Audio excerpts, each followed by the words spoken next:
Ok, un gusto saludarlos, chicos. Y hoy, como lo había yo dicho, vamos a hablar. Esta va a ser la parte, en los videos, en la clase, la número 7.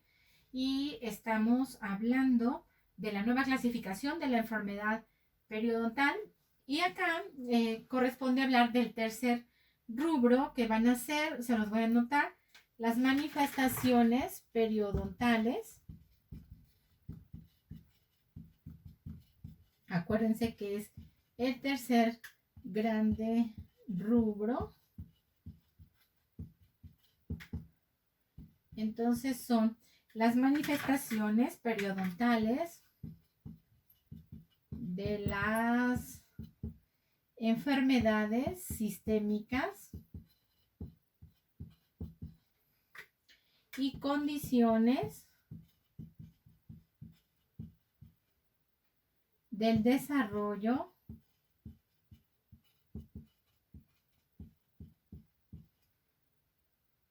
y adquiridas. Recuerden que también lo estuvimos manejando como condiciones adquiridas del desarrollo y manifestaciones periodontales de las enfermedades sistémicas. Y acá lo importante va a ser recordar que se van a dividir en 5, ¿ok? En 5 grandes rubros. Entonces vamos a colocar la primera, que van a ser las enfermedades sistémicas y otras condiciones que van a afectar a los tejidos periodontales de soporte. Entonces dicen, son 5, este 3 se divide en 5. 1, enfermedades sistémicas y otras condiciones que van a afectar a los tejidos periodontales de soporte. La 2 la vamos a conocer como condiciones periodontales. La 3 va a ser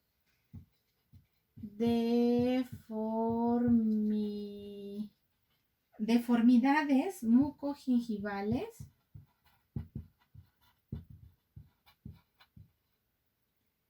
y condiciones alrededor de los dientes.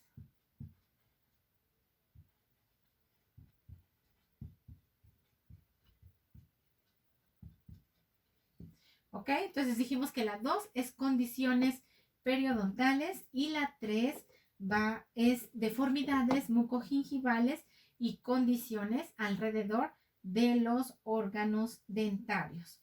Voy a borrar, el título para ponerles la 4 y la 5. Recuerden que son 5. Entonces, la 4 va a ser las fuerzas oclusales traumáticas. Fuerzas oclusales traumáticas. Y el rubro 5 van a ser los factores protésicos relacionados, protésicos y relacionados al diente que modifican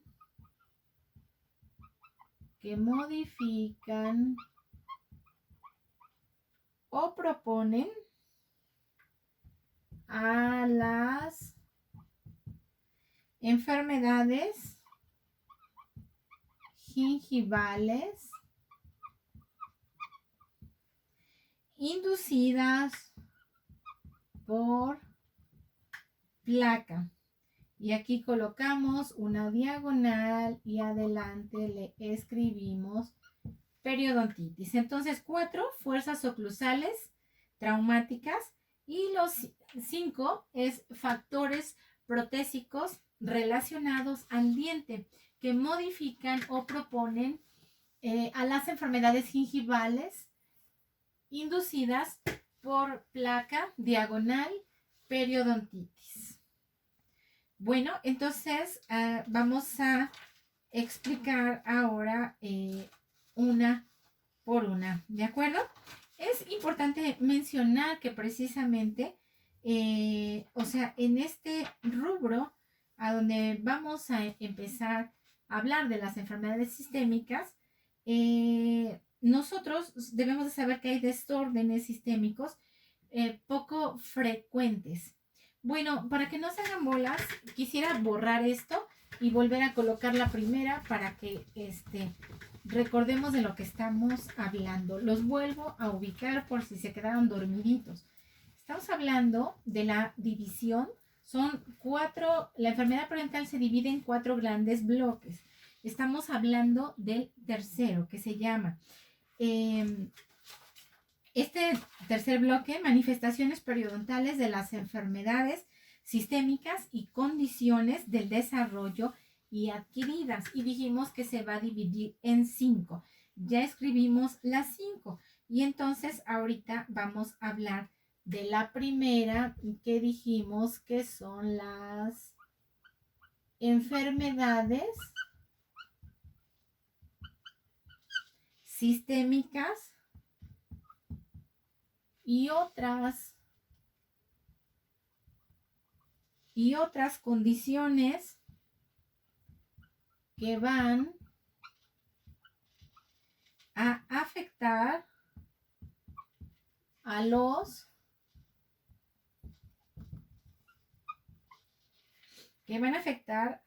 tejidos periodontales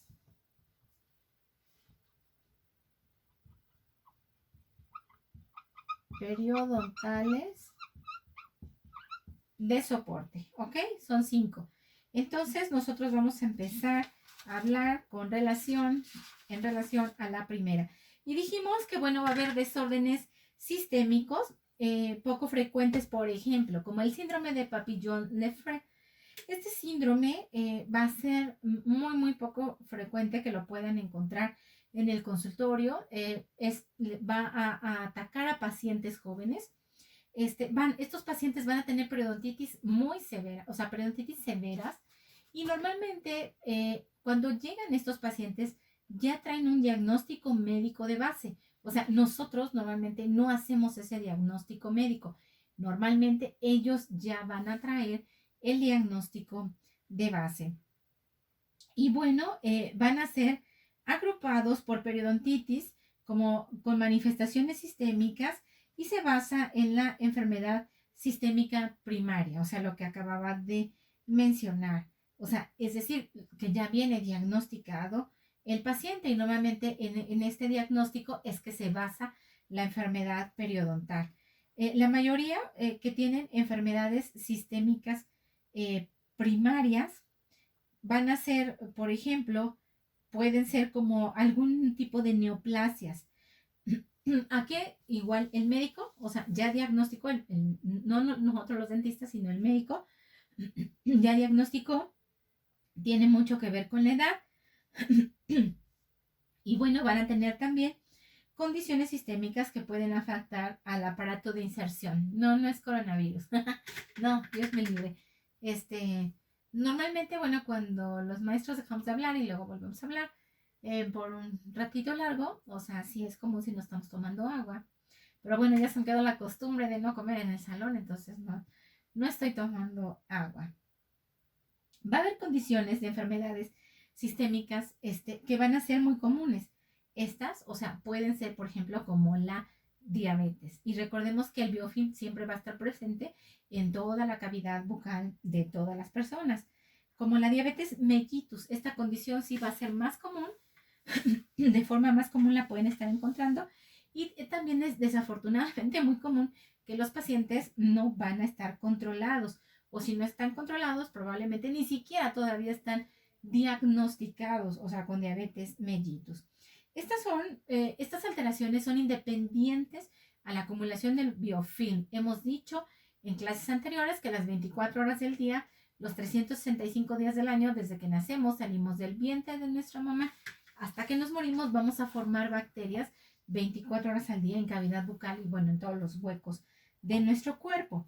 Estas enfermedades tienen efectos variables que modifican el curso precisamente de la periodontitis y parecen ser parte de la naturaleza multifactorial de las enfermedades complejas como periodontitis y son influidas como descriptores y son englobadas dentro de los estadios y grados a los que les correspondan, ¿ok? Bueno, entonces ahora la número 2, que son otras condiciones periodontales, la voy a anotar aquí y sabemos que son otras, este azul me encanta, otras condiciones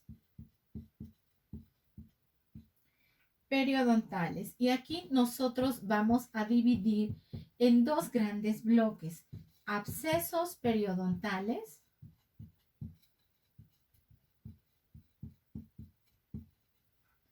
y en lesiones endodóncicas periodontales. Si ustedes leen endodónticas es correcto, pero es más correcto decir lesiones endodóncicas periodontales, ¿ok? Bueno, normalmente aquí nosotros vamos a ver que normalmente solo por estas dos causas es que puede haber, en la mayoría de los casos, pero no en todos, urgencias en el consultorio a nivel periodontal. ¿Por qué? Porque estos pacientes van a tener presencia de dolor, sin lugar a dudas, tanto por los abscesos o por alguna lesión de tipo pulpar. Y van a estar asociadas a bolsas periodontales mucho más profundas. Obviamente va a haber sangrado al sondeo y también es común que estén asociadas, puede ser una o dos, que estén asociadas a la supuración. Y bueno, empezamos a hablar con relación a los abscesos periodontales. Y aquí sabemos que puede haber abscesos periodontales de tipo agudo. Y también, o sea, abscesos periodontales de tipo agudo. Otros que también nos pueden referir dolor agudo van a ser las enfermedades periodontales necrosantes. Si ustedes ven, ya se le quitó y lo comentamos, o sea, cuando vimos otras clases en la clasificación, que ya no decimos ulcerosa, o sea, ya no es actual decirlo, porque prácticamente, bueno, estas úlceras lo que van a traer como consecuencia es pérdida de las papilas. Entonces, por eso nada más decimos enfermedades periodontales necrosantes, va a haber dolor, o sea, un dolor de tipo agudo, y estos pacientes tienen un olor fétido. Si dice necrosante, que sí que se pudrió, se murió, está en estado de descomposición esa encía, esa encía o ese hueso inclusive. Entonces, por supuesto que tienen un dolor fétido y estos pacientes van a cursar con recesiones de papilas porque dijimos que normalmente el tejido conectivo va a estar afectado por las úlceras y entonces va a haber recesión de papilas gingivales. Entonces dijimos que, bueno, estos se pueden considerar como lesiones de tipo aguda. Normalmente estas enfermedades nos van a originar o nos pudieran originar en el consultorio a nivel periodontal tratamientos de emergencia. Normalmente la periodontitis sabemos que no cursa por dolor, lo comenté en clases pasadas, es una enfermedad traicionera. Tal vez se preguntarán, chicos, ¿por qué no causa dolor? Bueno, porque quiero que se entienda que los miles de millones de microorganismos que tenemos en la boca, si ustedes pudieran esta partecita de la uña medir en los microorganismos, habría pues normalmente como 2 millones de microorganismos, o sea, en este pedacito. Entonces, imagínense cuántos miles de millones de microorganismos tenemos en boca y ellos en su mayoría son anaerobios, o sea, viven sin oxígeno. Esto significa que ellos deben de meterse en los tejidos más profundos porque ahí o no hay oxígeno o casi no hay oxígeno. Los microorganismos empiezan a rascar entre la encía y el diente. Digo, no se los imaginen ahí literal como un perrito rascando, buscando su hueso o ahí con su palita, ¿eh? O sea, pero claro que ellos empiezan a causar destrucción porque se van a empezar a penetrar, a meter, a invaginar en el epitelio de unión, lo violan, se instala una periodontitis, ya nada es igual cuando un epitelio de unión es violado. Dijimos que en la vida real para el periodonto es terrible y entonces los microorganismos van hacia tejidos más profundos, ya pasaron el primero que es epitelio, la encía, van hacia tejido conectivo, tejido conjuntivo y van hacia hueso y hacia ligamento periodontal.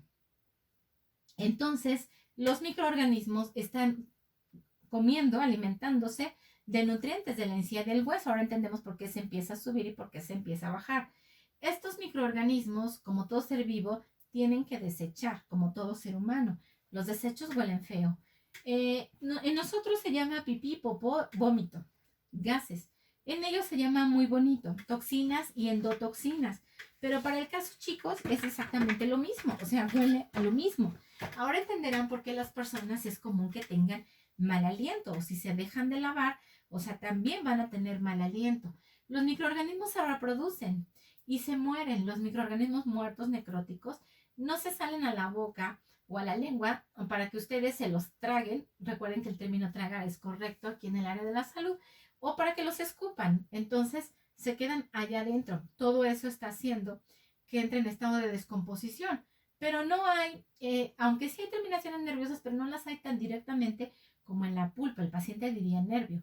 Por eso es que normalmente, salvo estas excepciones que estoy mencionando, que pueden entrar en una fase aguda, en una lesión aguda, en urgencia, porque el paciente va a sentir dolor, normalmente en condiciones y a través del tiempo de no tener esto, el paciente no va a sentir cómo se está destruyendo hueso, no va a sentir que le duele. La enfermedad periodontal es muy traicionera. El paciente siempre quiere, es que no tengo dolor, es que no me duele. Vieran qué raro porque me sangra y no me duele. No, no es raro. Es lo más común. O sea, así cursa la enfermedad periodontal. Raro sería como estas condiciones que sí duelen.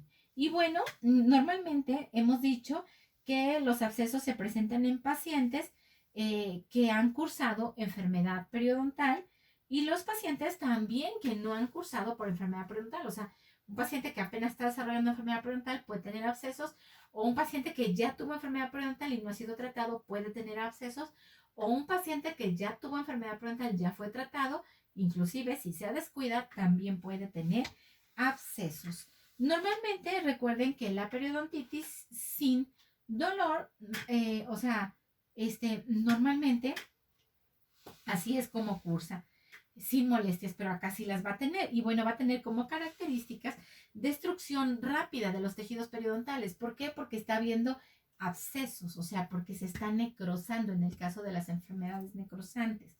Y es importante, o sea, hacer un diagnóstico temprano y certero, o sea, certero que le atinaron, no porque estuvieran adivinando, porque utilizaron todos los métodos de diagnóstico a nivel periodontal.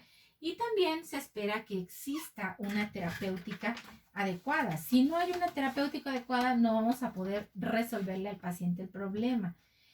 Si no tiene periodontitis el paciente y tiene un absceso periodontal, puede ser por otros factores. Si escucharon bien, o sea, a lo mejor el paciente no tiene periodontitis, pero se le hizo un absceso periodontal. ¿Por qué? O sea, ¿en qué casos puede existir? Y si es bien común. Impactación de cuerpos extraños, o sea, en el periodonto. Por ejemplo, el clásico se está limpiando con hilo dental, se le queda atorado una amalgama, una resina desbordada, una incrustación, una corona, se le queda atorado y bueno, ahí puede empezar el problema. Ligas de tratamiento de ortodoncia que las colocan, pum, y se van. El ortodoncista las desaparece y nunca, a veces, se toma la molestia de buscarlas. Palillos que está contraindicado, sabemos que ya no se usan de ningún tipo, pero el paciente duro, duro, ahí picoteando porque siente rico, es como un alivio y ahí se puede quedar una astillita precisamente de ese palillo. Dique de hule, clásico que están aislando, y están con presión, están colocando la grapa, retiran la grapa y se queda un pedacito de dique. Ah, sí, falta un pedazo y nunca van y lo buscan, hay que buscarlo. Súper más clásico, cáscaras de palomita y también con la granola yo he visto como periodoncista que también sirve para causar una impactación de cuerpo extraño y esto puede generar un absceso periodontal muy localizado. También cuando hay fuerzas ortodóncicas, o sea, podemos estar ante un peligro de estos por pseudobolsas, o sea, quiere decir que hay agrandamiento gingival y no es una bolsa real, pero como creció tanto, recuerden que una bolsa en la profundidad del surco patológicamente. Y aquí no, es un agrandamiento, por eso es una, como que parece una bolsa, pero no lo es, una pseudo bolsa, un agrandamiento. También se puede hacer abscesos periodontales sin tener periodontitis por alteraciones en la superficie radicular. O sea, ¿cómo así? Bueno, por invaginación radicular, o sea, obviamente anatomía, por surcos palatogingivales, que es muy clásico, por ejemplo, en el 12, como periodoncista yo he observado a través de casi 27 años que el número 12 tiene surcos palatino-gingivales como resbaladillita y ahí es común que se haga un absceso periodontal. Por perlas del esmalte, recuerdan que es un defecto, proyecciones del esmalte también, por reabsorción radicular externa, por una perforación iatrogénica. Recuerden que algo que no debíamos hacer, por no decir burrada, otro nombre, que no debíamos hacer y lo hicimos, perforamos, bueno, pues entonces también se puede formar un absceso periodontal sin tener periodontitis. Y por fractura radicular, o sea, como les gusta que se haya fracturado el órgano dentario, lamentablemente, y puede tener un absceso periodontal. Muchas veces mis colegas dicen, no, pues aquí tiene un problema estrictamente periodontal, y no, o sea, no es periodontal, se manifiesta en el periodonto, pero se originó en otra parte del organismo. Bueno, entonces, si el paciente tiene periodontitis, el absceso sí va a representar una exacerbación de la periodontitis. Es porque tiene bolsas tortuosas, o sea, significa, no crean que la bolsita en nuestro clásico dibujito, recuerden, que hacíamos del periodonto, no crean que nuestra bolsita periodontal es así súper formadita, ¿no? Aquí está nuestra bolsa periodontal. O sea, a lo mejor tiene una forma caprichosa para acá y luego la bolsa viene para acá y luego termina aquí. Eso puede ser una bolsa periodontal con camino tortuoso, muy sinuoso. También podemos tener que se presenten abscesos cuando hay periodontitis porque puede haber presencia de involucración de furcas. Recuerden que también ya explicamos la involucración de furcas en una clase pasada, grado 1, grado 2 y grado 3. Entonces ahí también puede haber abscesos. O si hay defectos de tipo vertical. Va a haber una exacerbación aguda después de un tratamiento. Quiere decir que a lo mejor ustedes rasparon y alisaron, pero como casi no tienen experiencia, aquí estaban todos los microorganismos. Ustedes quitan muy bien aquí abajo y por alguna extraña razón dejan aquí y entonces la bolsa se cierra, se reduce la movilidad, o sea, ya no está así toda aguadota, la encía ya está firme y de momento se volvió a la salud, pero pasa el tiempo y entonces aquí empiezan a tener un absceso porque se les olvidó o no vieron un pedazo de sarro que había en las raíces, ¿no? Por eso decimos que puede haber después de un tratamiento de raspado y alisado o también si no se mandó el antibiótico adecuado o hay pacientes que se están automedicando por sus pistolas, me dio mi periodoncista o mi dentista, les sale un absceso, me voy a tomar y otra vez y me vuelvo a tomar y me vuelvo a tomar entonces también por eso pueden salir abscesos periodontales. Y bueno, después de cirugía periodontal, si no eliminamos también bien el sarro que correspondía, ¿ok? Bueno, y con relación a las lesiones endodóncicas periodontales, que serían estas, no se notó, a ver, lesiones endodóncicas periodontales, podemos decir que estas lesiones están asociadas precisamente de la pulpa por un tratamiento de endodoncia y el tratamiento siempre va a ser multidisciplinario. Si están involucradas las furcas hay perforaciones o hay fracturas, el diagnóstico siempre va a ser pobre. O sea, quiere decir que no lo estamos conservando. Antes estas lesiones endodóncicas periodontales, recuerdan que eran las famosas endoperio, lesiones endoperio en otra clasificación. Entonces ahora se clasifican como lesiones endodóncicas periodontales. Y bueno, voy a borrar acá y nos vamos a la condición número 3. Entonces, por favor, chicos, ustedes que están en casa o no sé dónde estén, pero bueno, que están ahí frente a su celular o su computadora, si tienen sueñito, levántense, cómanse un dulce, no me vayan a engordar mucho, o tomen agüita, o sálganse un poquito ahí a la ventanita para que les dé el airecito, o si tienen la suerte de tener ventilador, pongan el ventilador. Yo no tengo ni una, ni otra, ni otra de la que acabo de mencionar, entonces tengo bastante calor. Bueno, entonces la 3 va a ser la deformidades deformidades mucogingivales y condiciones alrededor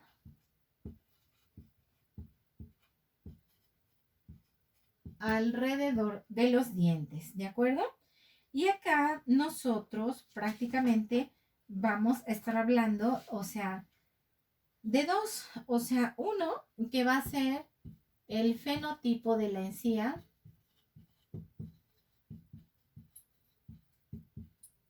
Entonces, el fenotipo de la encía y, bueno, el 2, que va a ser la recesión gingival de tejido blando. En mi humilde punto de vista, están redundando, porque antes la recesión se consideraba exclusivamente en los tejidos blandos. Era como redundar, pero bueno, no están hablando de recesión gingival de tejido blando, así lo colocaron. Entonces, en el fenotipo de la encía, prácticamente aquí nosotros vamos a hablar del biotipo gingival. Se pueden colocar injertos de encía por prevención o por estética. O sea, ¿qué significa cuando hablamos de fenotipo de la encía? Quiere decir que en algunos pacientes, o sea, la encía, el grosor es sumamente delgado. Y entonces, si la encía es más delgada, corre más riesgo de presentar o de tener recesiones. Es decir, si por ejemplo están haciendo un tratamiento de ortodoncia, supongamos que es un canino que está muy vestibularizado y va a caminar o a recorrer una gran brecha para poderlo meter. O a lo mejor es un canino superior que parece clásico, un vampirito, ¿no? Está por aquí arriba trepado y va a caminar, va a recorrer una brecha larga y la encía está sumamente delgadita. Cuando van esas fuerzas de ortodoncia a trabajar, ¡pum! La encía no soporta la fuerza y se contrae, se retrae, se hace una recesión que normalmente es irreversible y le queda un diente larguísimo. Eso es clásico. Por eso, esta es la razón por la cual hay que checar el fenotipo de la encía, y eso el experto es el periodoncista, ningún otro especialista. Y esto nos va a evitar que nosotros tengamos recesiones, porque si el periodoncista está viendo que va a haber problema en algún órgano dentario, antes de entrar a tratamiento de ortodoncia, el paciente siempre tendría que ser valorado por un periodoncista. Y vuelvo a insistir, si hay una recesión, pues entonces a lo mejor el periodoncista va a colocar un injerto epitelial, o va a colocar un injerto libre, o sea, para evitar que la recesión siga aumentando o resolver primero el problema de la recesión. Ahora se entiende por qué todo paciente con tratamiento de ortodoncia previamente debe de ser valorado por un periodoncista y no hacer el tratamiento, o sea, no que dicen, bueno, gracias que no los envían, ¿no? Pero luego dicen, a ver, te lo mando, tiene una recesión, a ver qué le haces, estoy en medio tratamiento de ortodoncia. Lo ideal sería antes. Bueno, y entonces en el segundo rubro del 3, que son las deformidades mucogingivales y condiciones alrededor de los dientes, vamos a tener a la recesión gingival del tejido blando. Y acá nosotros está basada, vamos a decir que está basada en los niveles clínicos de inserción y se considera la valoración de la raíz expuesta con relación a la posición de la unión cemento-esmalte, lo que se conoce antiguamente como unión amelocementaria o amelodentinaria. Y acá hay una nueva clasificación. Antes teníamos a la clasificación de Miller, que era 4. Se clasificaba en 4. Y ahora nos vamos a basar en la nueva clasificación de Kalush y colaboradores. Y va a ser tipo 1, tipo 2 y tipo 3. Esta es la nueva clasificación de recesiones. Insisto, la clasificación de Miller, si alguien la había visto, ya quedó atrás. Y bueno, esto se va a clasificar para prevenir el potencial de cobertura radicular. Ya sabemos que va a incluir al biotipo gingival. Y bueno, entonces estamos hablando de este segundo de la recesión. Voy a borrar el pizarrón y aquí nosotros vamos a tener esta clasificación de Kalush en 3. Y bueno, y colaboradores. Entonces va a ser el tipo 1, el tipo 2 y el tipo 3 con esta nueva clasificación. Y bueno, en esta nueva clasificación nosotros vamos a tener cobertura radicular al 100%. O sea, si se coloca un injerto, en esta va a haber cobertura prácticamente total. Y no hay pérdida de inserción interproximal. Entonces, no hay pérdida de inserción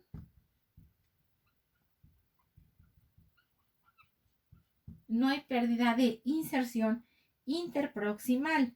Y la unión cemento-esmalte, que lo abreviamos como UCE, interproximal, no es detectable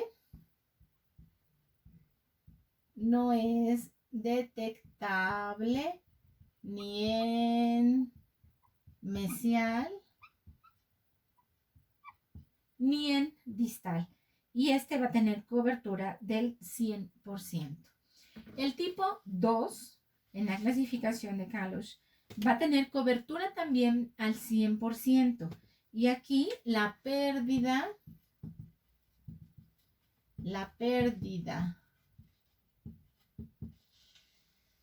de inserción interproximal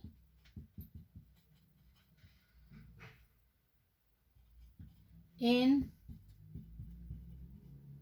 la cual